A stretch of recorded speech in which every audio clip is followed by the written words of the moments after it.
6 months ago, I launched Gem Wizard's Tactics, and the initial reactions were fantastic. We got good reviews, streamers had a blast with it, we got covered in PC Gamer, and it even won an award for Best Game Design, for which I won this weird computer that has a skull on it. Pretty cool. At that point, what I could have done is I could have just released a few cleanup balance patches and called it a day there, and it would have been a really cool, neat little game. And probably business-wise, that would have been the smart thing for me to do. But I still didn't feel like Gem Wizard's Tactics was the game that I knew that it could become. This is just going to be a short video to kind of lay out what has been happening with Gem Wizard's Tactics. If you haven't been following all the updates, this is a good time to catch up. I want to talk to you a little bit about some of the biggest, coolest updates since the launch and why I'm so excited about them. Our newest feature is the map editor, which is exactly what it sounds like. Like a lot of game developers, I got my start doing old Warcraft 2 and Warcraft 3 custom maps. So it's super amazing to be able to do that in this game. Players can now make their own maps, download them, share them, and challenge each other.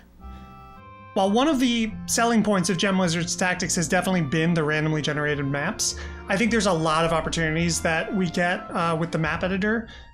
Having custom maps like puzzle mode maps, challenge maps, but also having special maps that appear in the campaign that gives the world more of a sense of place. We can also use this to expand on Derby's story a little bit.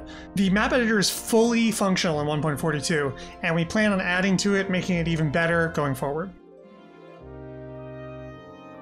One of the most popular modes in Gem Wizard's Tactics has been campaign mode.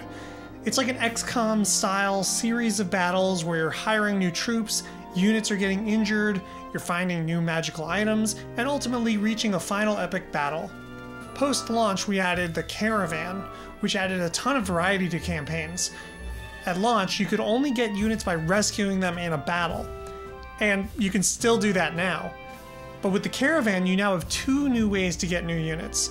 There are free volunteers every mission, and you can even purchase units from the shop. Thanks, Robot Boy. Since launch, we've also improved the heck out of pretty much every single part of the game. I hired an amazing artist to do a new title screen painting and an overmap painting for campaign mode. The UI now has tons of features that make it easier to know at a glance which units have what abilities available. It's cleaner, it's more open and responsive, and gives you more room to just focus on doing cool combos. When Gem Wizard's Tactics launched, it had 3 highly asymmetrical factions, each with 7 of their own unique units, abilities, buffs, and more.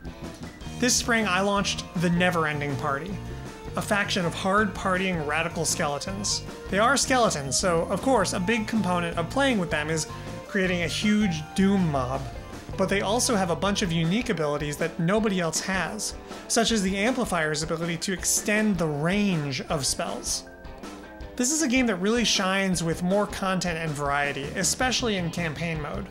I've always wanted players to be able to combine the factions in interesting ways, and adding a 4th faction really helps the game feel rich and big.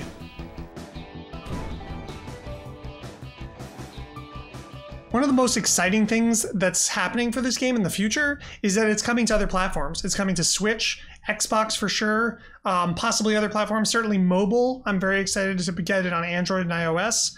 And I'm also really kind of interested to see how it'll do on the Steam Deck. I feel like that's a pretty good home for it, so I'm pretty excited about that as well. Going forward, I'm going to just keep adding to this game, making it more and more awesome. If you have ideas, things that you hate about it, or things that you love about it, please come and talk to me on the Discord. It's feedback from people like yourself who are watching this that are really making this game so special and great. And thank you so much for watching, and I will see you soon.